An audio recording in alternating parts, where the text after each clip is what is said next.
Hey everybody, Dr. Greco here. Welcome to Ministry in a Minute. We began yesterday with this week's conversation about freedom. And the concept of freedom is one that is all throughout the Bible. And it's a very important biblical concept. In fact, I would say it's foundational.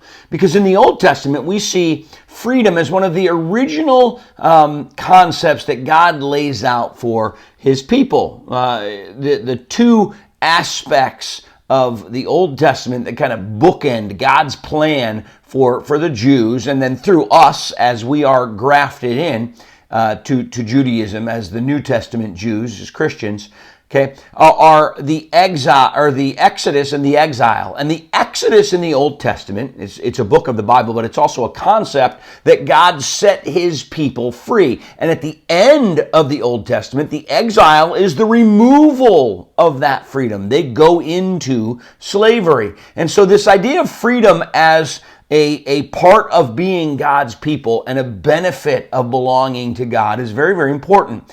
And in Exodus, God says to Moses, "You're going to deliver my people."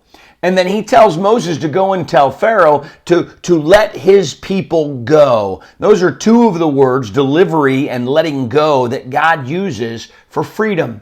And so what we see early in the scriptures is that one of God's plans is that we would be free. Again, not in the term used culturally that we're free, meaning we can self-determine, but free from something.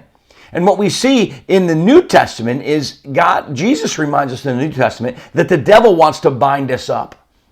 He's a liar, and he wants to get us entangled so that we will no longer serve God. And what God is showing us in Exodus is that we will be free from that bondage, the bondage of the devil and the bondage of sin and the bondage of habits that don't lead us to where God wants us. And that's the first type of freedom we need to pay attention to. We need to be free of the things of the world. We need to let go of those things so that we can serve God with our whole hearts. We'll be back tomorrow with another Ministry in a Minute and more on freedom.